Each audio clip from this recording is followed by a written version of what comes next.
Om Shanti 10 January 2025 प्रातः मुरली बाबा कहते मीठे बच्चे बाबा तुमको ज्ञान जोगर पुष्टिकर खाद्य खुआई तुम मानकर अति श्रेष्ठ आतिथ्य करुछंती। तेणु तुमे माने सर्वदा खुशी मौजरे रुह एवं श्रीमत अनुसारे समस्तंकर एही भली आतिथ्य करि चल। बाबा तुमको ज्ञान जुगर पुष्टिकर खाद्य खुआई तुम मानकर अति श्रेष्ठ आतिथ्य करुछंती। तेणु तुमे माने सर्वदा खुशी मौजरे रुह एवं श्रीमत अनुसारे समस्तंकर एही भली आतिथ्य करि चल। प्रश्न एही संगम जुगरे तुम पाखरे सबुठारु अमूल्य जिनिस कौन रहिछि जहार जत्न नेबाकु हेबो? एही संगम जुगरे तुम पाखरे सबुठारु अमूल्य जिनिस कौन रहिछि जहार जत्न नेबाकु हेबो? उत्तर एही सर्वोत्तम ब्राह्मण कुलरे तुमर एही जीवन ही बहुत अमूल्य अटे। सेथिपाई शरीरर जत्न निश्चित नेबाकु पड़िबो। एपरि नुहे कि एहा तो माटीर पितुला अटे तेणु एहा नष्ट हेले हेउ ना एहाकु बंचेई रखिबाकु हेबो। जदि केही रोगरे पड़ी जाती तेबे तांको उपरे विरक्त हेबा अनुचित। तांकु कुह तुमे शिव बाबांकु मने पकाओ। जेते जेते स्मरण करिवो सेते तुमर पाप कटि चलिवो। एही भली भावे तांकर सेवा करिबा दरकार जहा द्वारा कि बंची रुहंतु एवं शिव बाबांकु स्मरण करुथांतु। ओम शांति। ज्ञानर तृतीय नेत्र देइथिबा आत्मिक पिता आत्मिक संतान मानकु बुझाउछंती। ज्ञानर तृतीय नेत्र बाबांक बिना अन्य केही देई परिबे नाही। एबे तुम संतान मानकु ज्ञानर तृतीय नेत्र मिलिछि। एबे तुमे संतान माने जानुछ जे एही पुरुणा दुनिया बदलिबार अछि। बिचरा मनुष्य माने जानि नाहंती कि किए बदलाइबे एवं किपरि बदलाइबे। काहींकि ना तांक पाखरे ज्ञानर तृतीय नेत्र ही नाही। तुम संतान मानकु एबे ज्ञानर तृतीय नेत्र मिलिछि जहा द्वारा तुमे सृष्टिर आदि मध्य अंतकु जानिगलणी। एहा हेउछि ज्ञानर साकारिन। साकारिनर गोटिए बुंदा केते मिठा होइथाए। ज्ञानर एकमात्र अक्षर हेउछि मनमना भव। एही अक्षर केते मिठा अटे। निजको आत्मा भावी बाबांकु मने पकाओ। बाबा शांति धाम एवं सुख धामर रास्ता बताउछंती। बाबा आसिछंती पिलामानंकु स्वर्गर संपत्ति देबा पाई। तेणु पिलामाने केते खुशी रे रहिबा उचित। कुहाजाए मध्य खुशी परी खुराक अर्थात भोजन नाही। जिए सर्वदा खुशी मौजरे रहिथांती तांको पाई एहा जेपरी भोजन अटे। 21 जन्म मौजरे रहिबा पाई एहा हेउछि शक्तिशाली पुष्टिकर खाद्य। एही भोजन सर्वदा परस्पर को खुआई चल। एहा हेउछि परस्पर प्रति श्रेष्ठ आतिथ्यता अर्थात जबरदस्त खातिर। एपरि आतिथ्य आउ कोनोसी मनुष्यर करि परिबे नाही। तुमे संतान माने श्रीमत अनुसारे समस्तंकर आत्मिक आतिथ्य करुछ। काहाकु बाबांकर परिचय देबा ही प्रकृत हालचाल बुझिबा अटे। मिठा पिलामाने जानिछंती बेहद्र बाबांक द्वारा आमको जीवन मुक्तिर उपहार मिलुछि। सत्य जुगरे भारत जीवन मुक्त थिला, पवित्र थिला। बाबा बहुत श्रेष्ठ भोजन देउछंती। सेथिपाई तो गायन रहिछि जे अतीन्द्रिय सुख विषय रे पचारिबाकु हेले गोप गोपी मानकु पचार। एहा ज्ञान एवं जोगर केते फास्ट क्लास आश्चर्यजनक खुराक अटे एवं ही खुराक एकमात्र रूहानी सर्जन को पाखरे रहिछि। आउ केही एई खुराक विषय रे जानि नाहंती। बाबा कहउछंती मिठा पिला माने तुम पाई हाथ पापुली रे स्वर्गर उपहार नेई आसीछि। मुक्ति जीवन मुक्तिर एही उपहार मो पाखरे ही रही थाए। कल्प कल्प मु ही आसी तुमको एही उपहार देउछि। पुणी रावण छड़ाई नहीं थाए। तेणु एबे तुम संतान मानकर केते खुशीर पारद चढ़ी रहिबा उचित। तुमे जानिछ आमर एकमात्र पिता शिक्षक और प्रकृत सद्गुरु बाबा ही अटंती। ଯିଏ ଆମକୁ ସାଥିରେ ନେଇ ଯାଉଛନ୍ତି। ପରମ ପ୍ରିୟ ବାବାଙ୍କ ଠାରୁ ବିଶ୍ୱର ବାଦଶାହୀ ମିଳୁଛି। ଏହା କ'ଣ କମ୍ କଥା କି? ତେଣୁ ପିଲାମାନଙ୍କୁ ସର୍ବଦା ହର୍ଷିତ ରହିବା ଉଚିତ। ଈଶ୍ୱରୀୟ ଛାତ୍ର ଜୀବନ ସବୁଠାରୁ ମୂଲ୍ୟବାନ। ଏହା ବର୍ତ୍ତମାନ ସମୟର ହିଁ ଗାୟନ ଅଟେ ନା? ପୁଣି ନୂଆ ଦୁନିଆରେ ତୁମେ ସର୍ବଦା ଖୁସିରେ ଉତ୍ସବ ପାଳନ କରିବ। ଦୁନିଆର ମନୁଷ୍ୟମାନେ ଜାଣିନାହାନ୍ତି ଯେ ପ୍ରକୃତ ଖୁସି କେବେ ପାଳନ କରାଯିବ। ମନୁଷ୍ୟମାନଙ୍କ ପାଖରେ ତ ସତ୍ୟଯୁଗର ଜ୍ଞାନ ହିଁ ନାହିଁ, ତେଣୁ ଏହିଠାରେ ହିଁ ପାଳନ କରୁଛନ୍ତି।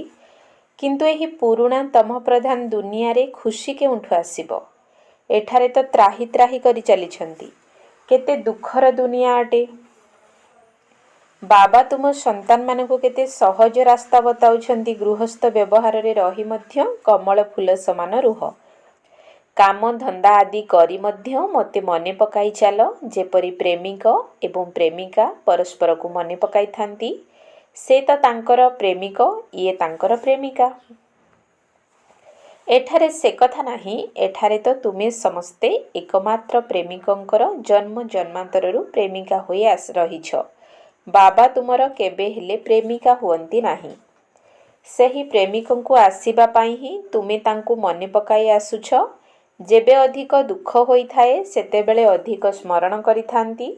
ସେଥିପାଇଁ ତ ଗାୟନ ମଧ୍ୟ ଅଛି, ଦୁଃଖରେ ସମସ୍ତେ ସ୍ମରଣ କରନ୍ତି, ସୁଖରେ କେହି କରିନଥାନ୍ତି।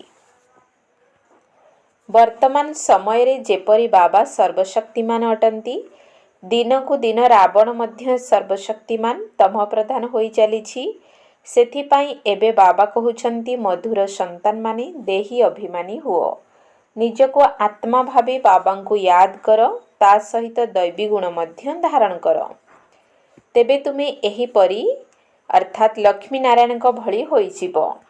ଏହି ପାଠପଢ଼ାରେ ମୁଖ୍ୟ କଥା ହିଁ ହେଉଛି ବାବାଙ୍କୁ ମନେ ପକାଇବା। ଉଚ୍ଚରୁ ଉଚ୍ଚ ବାବାଙ୍କୁ ବହୁତ ସ୍ନେହ ପ୍ରେମରେ ମନେ ପକାଇବା ଉଚିତ। ସେହି ସର୍ବୋଚ୍ଚ ବାବା ହିଁ ନୂଆ ଦୁନିଆ ସ୍ଥାପନ କରୁଛନ୍ତି। ବାବା କହୁଛନ୍ତି, ମୁଁ ଆସିଛି ତୁମକୁ ବିଶ୍ୱର ମାଲିକ କରାଇବା ପାଇଁ।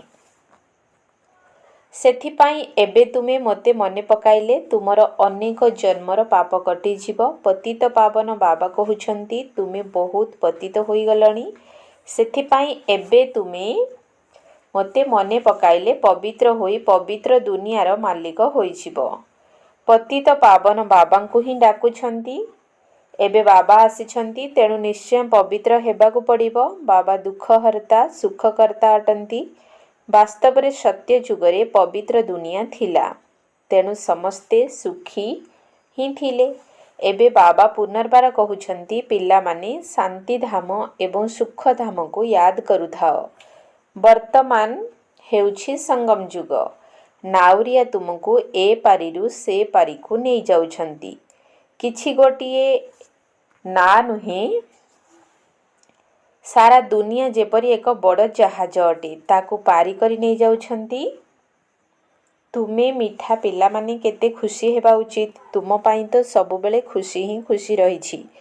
ବେହଦ୍ର ବାବା ଆମକୁ ପଢ଼ାଉଛନ୍ତି। ବାଃ, ଏକଥା ତ ନା କେବେ ଶୁଣିଛୁ ନା ପଢ଼ିଛୁ। ଭଗବାନ ବାଚ, ମୁଁ ତୁମ ରୁହାନୀ ସନ୍ତାନମାନଙ୍କୁ ରାଜଯୋଗ ଶିଖାଉଛି, ତେଣୁ ସମ୍ପୂର୍ଣ୍ଣ ରୂପେ ଶିଖିବା ଉଚିତ, ଧାରଣ କରିବା ଦରକାର, ସମ୍ପୂର୍ଣ୍ଣ ରୂପେ ପଢ଼ିବା ଉଚିତ। ପାଠପଢ଼ାରେ ସର୍ବଦା କ୍ରମାନ୍ୱୟରେ ରହିଥାନ୍ତି। ନିଜକୁ ଦେଖିବା ଉଚିତ କି ମୁଁ ଉତ୍ତମ ଅଟେ ନା ମଧ୍ୟମ ଅଟେ ନା କନିଷ୍ଠ। ବାବା କହୁଛନ୍ତି, ନିଜକୁ ଦେଖ, ମୁଁ ଉଚ୍ଚପଦ ପାଇବାର ଯୋଗ୍ୟ ଅଟେ, ରୁହାନୀ ସେବା କରୁଛି। କାହିଁକି ନା ବାବା କହୁଛନ୍ତି, ପିଲାମାନେ ସେବା ଯୋଗ୍ୟ ହୁଅ, ବାବାଙ୍କୁ ଅନୁସରଣ କର। ମୁଁ ସେବା କରିବା ନିମନ୍ତେ ହିଁ ଆସିଛି। ପ୍ରତ୍ୟହ ସେବା କରୁଛି, ସେଥିପାଇଁ ହିଁ ଏହି ରଥ ନେଇଛି। ଏହାଙ୍କର ରଥ ବେମାର ହୋଇଗଲେ ମୁଁ ୟାଙ୍କ ଭିତରେ ବସି ମୁରଲି ଲେଖୁଛି। ମୁଖ ଦ୍ୱାରା ତ କହିପାରିବି ନାହିଁ, ତେଣୁ ଲେଖିଦେଉଛି, ଯାହାଦ୍ୱାରା ପିଲାମାନଙ୍କର ମୁରଲି ମିସ୍ ନ ହେଉ। ତେଣୁ ମୁଁ ମଧ୍ୟ ସେବାରେ ରହିଛି ନା। ଏହା ହେଉଛି ରୁହାନୀ ସେବା। ତେଣୁ ତୁମେମାନେ ମଧ୍ୟ ବାବାଙ୍କର ସେବାରେ ଲାଗିଯାଅ। ଈଶ୍ୱର ପିତାଙ୍କର ସେବାରେ ଉପସ୍ଥିତ ହୋଇଯାଅ। ଯେଉଁମାନେ ଭଲ ପୁରୁଷାର୍ଥ ଓ ଭଲ ସେବା କରିଥାନ୍ତି ତାଙ୍କୁ ମହାବୀର କୁହାଯାଏ। ଦେଖାଯାଏ କି କେଉଁମାନେ ମହାବୀର ଅଟନ୍ତି। ଯିଏକି ବାବାଙ୍କ ନିର୍ଦ୍ଦେଶରେ ଚାଲୁଛନ୍ତି। ବାବାଙ୍କର ନିର୍ଦ୍ଦେଶ ହେଉଛି ନିଜକୁ ଆତ୍ମା ଭାବି ଭାଇ ଭାଇକୁ ଦେଖ, ଏହି ଶରୀରକୁ ଭୁଲିଯାଅ। ବାବା ମଧ୍ୟ ଶରୀରକୁ ଦେଖୁନାହାନ୍ତି। ବାବା କହୁଛନ୍ତି ମୁଁ ଆତ୍ମାମାନଙ୍କୁ ଦେଖୁଛି। ବାକି ଏହା ତ ଜଣା ଅଛି ଯେ ଆତ୍ମା ଶରୀର ବିନା କଥା କହିପାରିବ ନାହିଁ।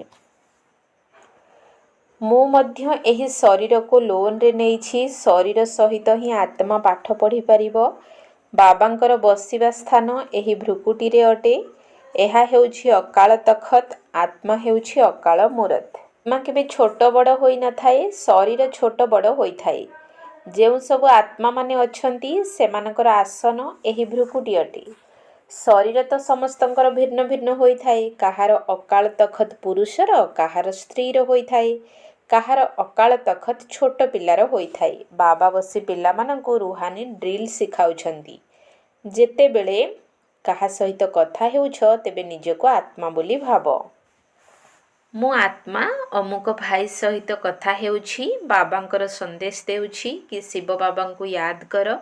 ୟାଦ ଦ୍ୱାରା ହିଁ ଜଙ୍କ ଛାଡ଼ିବ। ସୁନାରେ ଖାଦ ମିଶିଲେ ସୁନାର ମୂଲ୍ୟ ହିଁ କମ୍ ହୋଇଯାଇଥାଏ। ତୁମର ଆତ୍ମାରେ ମଧ୍ୟ ଜଙ୍କ ଲାଗିଯାଇଥିବାରୁ ତୁମେ ମୂଲ୍ୟହୀନ ହୋଇଯାଇଛ। ଏବେ ପୁଣି ପବିତ୍ର ହେବାକୁ ପଡ଼ିବ। ତୁମ ଆତ୍ମାମାନଙ୍କୁ ଏବେ ଜ୍ଞାନର ତୃତୀୟ ନେତ୍ର ମିଳିଛି। ସେହି ନେତ୍ର ଦ୍ୱାରା ନିଜର ଭାଇମାନଙ୍କୁ ଦେଖ।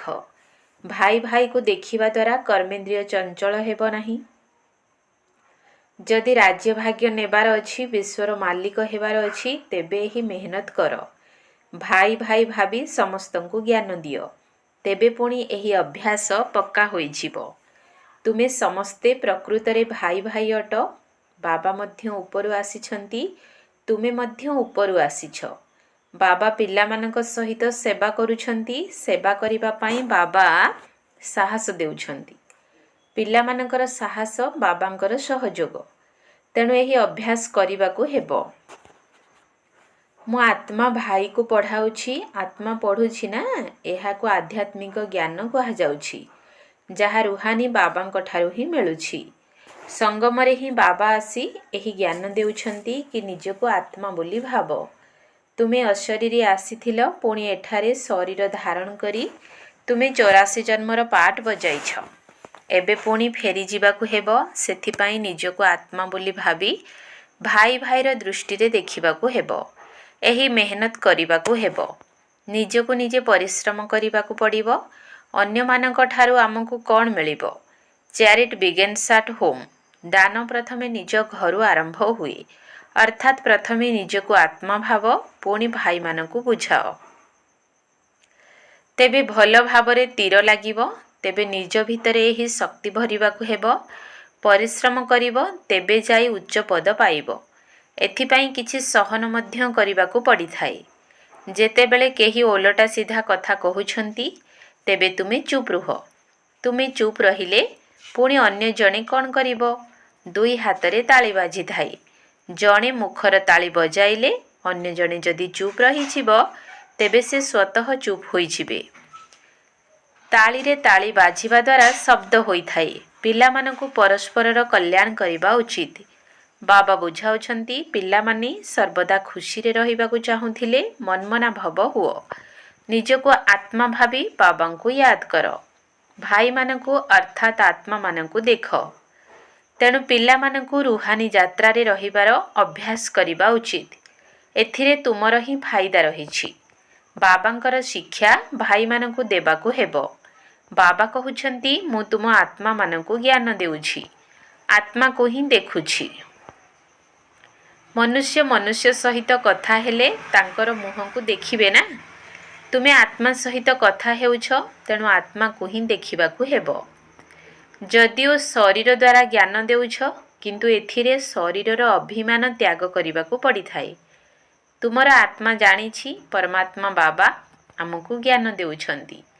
ବାବା ମଧ୍ୟ କହୁଛନ୍ତି, ମୁଁ ଆତ୍ମାମାନଙ୍କୁ ଦେଖୁଛି। ଆତ୍ମାମାନେ ମଧ୍ୟ କହୁଛନ୍ତି, ଆମେ ପରମାତ୍ମା ବାବାଙ୍କୁ ଦେଖୁଛୁ। ତାଙ୍କଠାରୁ ଜ୍ଞାନ ନେଉଛୁ। ଏହାକୁ ଆଧ୍ୟାତ୍ମିକ ଜ୍ଞାନର ଆଦାନ ପ୍ରଦାନ କୁହାଯାଉଛି। ଆତ୍ମାର ଆତ୍ମା ସହିତ ହିଁ ଜ୍ଞାନର ଆଦାନ ପ୍ରଦାନ ହେଉଛି। ଆତ୍ମାଠାରେ ହିଁ ଜ୍ଞାନ ରହିଛି। ଆତ୍ମାକୁ ହିଁ ଜ୍ଞାନ ଦେବାକୁ ହେବ। ଏହା ଯେପରି ଶକ୍ତି ଅଟେ। ତୁମର ଜ୍ଞାନରେ ଏହି ଶକ୍ତି ଭରିଯିବ। ତେଣୁ କାହାକୁ ବି ବୁଝାଇଲେ ତାଙ୍କୁ ତୁରନ୍ତ ତୀର ଲାଗିଯିବ। ବାବା କହୁଛନ୍ତି ଅଭ୍ୟାସ କରି ଦେଖ, ତୀର ଲାଗୁଛି ନା? ଏହି ନୂଆ ପ୍ରକାରର ଅଭ୍ୟାସ କଲେ ପୁଣି ଶରୀରର ଅଭିମାନ ତୁଟିଯିବ। ମାୟାର ତୋଫାନ କମ୍ ଆସିବ। ଖରାପ ସଂକଳ୍ପ ଆସିବ ନାହିଁ। ବିକାରୀ ଦୃଷ୍ଟି ମଧ୍ୟ ରହିବ ନାହିଁ। ମୁଁ ଆତ୍ମା 84ର ଚକ୍ର ଲଗାଇଛି। ଏବେ ନାଟକ ପୁରା ହେଉଛି। ବର୍ତ୍ତମାନ ବାବାଙ୍କ ୟାଦରେ ରହିବାକୁ ପଡ଼ିବ। ୟାଦ ଦ୍ୱାରା ହିଁ ତମଃ ପ୍ରଧାନରୁ ସତୋ ପ୍ରଧାନ ହୋଇ ସତୋ ପ୍ରଧାନ ଦୁନିଆର ମାଲିକ ହୋଇଯିବ। ଏହା କେତେ ସହଜ କଥା ଅଟେ। ବାବା ଜାଣିଛନ୍ତି ପିଲାମାନଙ୍କୁ ଏହି ଶିକ୍ଷା ଦେବା ମଧ୍ୟ ମୋର ପାଠ ଅଟେ। କୌଣସି ନୂଆ କଥା ନୁହେଁ। ପ୍ରତି 5000 ବର୍ଷ ପରେ ମୋତେ ଆସିବାକୁ ପଡ଼ୁଛି। ଏଥିପାଇଁ ମୁଁ ବନ୍ଧା ହୋଇଛି। ପିଲାମାନଙ୍କୁ ବସି ବୁଝାଉଛି। ମିଠା ମିଠା ପିଲାମାନେ ରୁହାନୀ ୟାଦ୍ର ଯାତ୍ରାରେ ରୁହ, ତେବେ ଅନ୍ତମତି ସ୍ୱଗତି ହୋଇଯିବ। ଏହା ଅନ୍ତକାଳ ଅଟେ ନା? ମୋତେ ମନେ ପକାଇଲେ ତୁମର ସଦ୍ଗତି ହୋଇଯିବ। ୟାଦ୍ର ଯାତ୍ରା ଦ୍ୱାରା ସ୍ଥିତି ମଜବୁତ ହୋଇଯିବ। ଏହି ଦେହୀ ଅଭିମାନୀ ହେବାର ଶିକ୍ଷା ଥରେ ମାତ୍ର ତୁମ ପିଲାମାନଙ୍କୁ ମିଳୁଛି। କେତେ ଆଶ୍ଚର୍ଯ୍ୟଜନକ ଜ୍ଞାନ ଅଟେ। ବାବା ଚମତ୍କାର ଅଟନ୍ତି, ତେଣୁ ତାଙ୍କର ଜ୍ଞାନ ମଧ୍ୟ ଚମତ୍କାର ଅଟେ। ଏହି ଜ୍ଞାନକୁ ବାବାଙ୍କ ବ୍ୟତୀତ ଅନ୍ୟ କେହି କେବେ ହେଲେ ବୁଝାଇ ପାରିବେ ନାହିଁ। ଏବେ ଘରକୁ ଫେରିବାକୁ ହେବ। ସେଥିପାଇଁ ବାବା କହୁଛନ୍ତି ମଧୁର ପିଲାମାନେ ଏହି ଅଭ୍ୟାସ କର। ନିଜକୁ ଆତ୍ମା ଭାବି ଆତ୍ମାମାନଙ୍କୁ ଜ୍ଞାନ ଦିଅ। ତୃତୀୟ ନେତ୍ର ଦ୍ୱାରା ଭାଇ ଭାଇକୁ ଦେଖିବାକୁ ହେବ। ଏହା ହିଁ ସବୁଠାରୁ ବଡ଼ ମେହନତର କାର୍ଯ୍ୟ। ଏହା ହେଉଛି ତୁମ ବ୍ରାହ୍ମଣମାନଙ୍କର ସର୍ବୋତ୍ତମ ସର୍ବୋଚ୍ଚ କୂଳ। ବର୍ତ୍ତମାନ ତୁମର ଜୀବନ ଅମୂଲ୍ୟ ଅଟେ। ସେଥିପାଇଁ ଏହି ଶରୀରର ମଧ୍ୟ ଯତ୍ନ ନେବାକୁ ପଡ଼ିବ। ତମ ପ୍ରଧାନ ହୋଇଯାଇଥିବା ଯୋଗୁଁ ଶରୀରର ଆୟୁଷ ମଧ୍ୟ କମ୍ ହୋଇଗଲାଣି। ବର୍ତ୍ତମାନ ତୁମେ ଯେତେ ଯୋଗରେ ରହିବ ସେତେ ଆୟୁ ବଢ଼ିବ। ସତ୍ୟ ଯୁଗରେ ତୁମର ଆୟୁ ବଢ଼ି ବଢ଼ି 150 ବର୍ଷ ହୋଇଯିବ। ସେଥିପାଇଁ ଶରୀରର ମଧ୍ୟ ଯତ୍ନ ନେବାକୁ ପଡ଼ିବ। ଏପରି ନୁହେଁ ଯେ ଏହା ତ ମାଟିର ପିତୁଳା ଅଟେ, ଏହା ନଷ୍ଟ ହୋଇଯାଉ। ନା, ଏହାକୁ ବଞ୍ଚାଇ ରଖିବାକୁ ପଡ଼ିବ। ଏହା ଅମୂଲ୍ୟ ଜୀବନ ଅଟେ ନା। କେହି ବେମାର ହୋଇଗଲେ ତାଙ୍କ ଉପରେ ବିରକ୍ତ ହେବା ଅନୁଚିତ। ତାଙ୍କୁ ମଧ୍ୟ କୁହ ଶିବ ବାବାଙ୍କୁ ୟାଦ କର। ଯେତେ ୟାଦ କରିବେ ସେତେ ତାଙ୍କର ପାପ କଟି ଚାଲିବ। ତାଙ୍କର ସେବା କରିବା ଉଚିତ। ବଞ୍ଚିଥାନ୍ତୁ, ଶିବ ବାବାଙ୍କୁ ୟାଦ କରୁଥାନ୍ତୁ।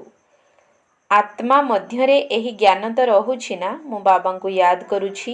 ଆତ୍ମା ମନେ ପକାଉଛି ବାବାଙ୍କ ଠାରୁ ସମ୍ପତ୍ତି ପାଇବା ପାଇଁ।